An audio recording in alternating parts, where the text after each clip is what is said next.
Служба безпеки України вчора повідомила про деталі затримання агентурно-бойової групи російського ГРУ, які планували теракти в Києві, у Львові, в інших українських містах до 9 травня і збиралися підривати отакі вибухівку, встановлену у гіпермаркетах українських у пікові години відвідування цих закладів, цих магазинів, цих гіпермаркетів. Ну і також знаємо, що раніше було також затримано декілька російських агентів, числа якраз співробітників державної охорони в Україні, які, причому високих доволі офіцерів високого рангу, які планували замахи на українське військово-політичне керівництво. Отже, ворог, що називається, не дрімає. Такі загрози з боку росіян, вони зберігаються, вони актуальні. І очевидно, що це не остання спроба. Отже, бачимо, якраз у таких упаковках з-під чаю були зафіксовані, були знайдені і детонатори, і закладена вибухівка, і все це збиралися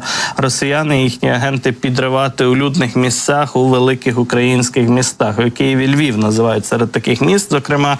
Отже, ми розуміємо, що це не остання така операція, і постійно працюють наші якраз служба безпеки, наші розвідники, військові збирають таку інформацію, аби запобігти подібним терактам і замахам. Про такі загрози, про те, що у Білгороді могло статися із обвалом будинку 10-поверхівки цієї, де загинули люди. Спілкуємося про це із Іваном Ступаком, колишнім співробітником Служби безпеки України. Іване, я вас вітаю. Доброго ранку. Слава Україні. Вітаю. Дякую за запрошення. Героям слава.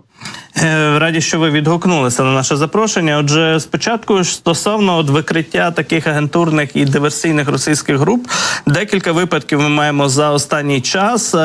Чи це концентрація, скажімо так, російських зусиль дестабілізувати ситуацію в Україні, вчинити замахи на політичне керівництво, на військове керівництво України зараз у цей момент, саме травень-червень, чи це випадковість, чи це якийсь збіг обставин, що саме тепер настільки активно ворог себе проявляє, чи такі насправді операції плануються і намагаються здійснити ворог постійно?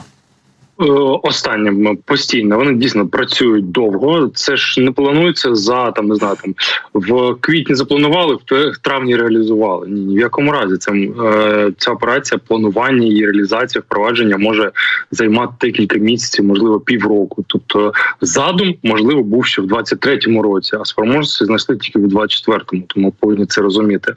Треба ще раз відмітити роботу Служби безпеки України. Дійсно є. Вони спрацювали на упередження, на випередження. Бо навіть не просто, я підправлю вас трішки, планували в гіпермаркетах підірвати, а саме в будівельних гіпермаркетах. І завдання було таке: покласти цю вибухівку не просто десь там поклади в куточку, хай лежить. Ні, покласти у відділ, де фарби, де легкозаймисті матеріали. Тобто було завдання, щоб пожежа, шкода, загиблих було якомога більше, максимально, щоб була паніка.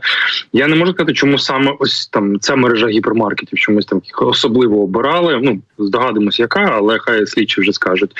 Але ось, бачите, їх обрали, і їм потрібно було велика картинка, що все палає, люди палають, всі гинуть. Треба сказати, що це не остання спроба. Впевнений, що вони планують і інші якісь такі задуми. Головна мета – розхитати, розгойдати, посіяти сумніви і позбавити людей точки опору. Тобто за російською класифікацією, за російською теорією, якщо людина позбавлена точки опори, все, її можна там як пластилін вже починати ліпити в ту сторону, яку то й потрібно.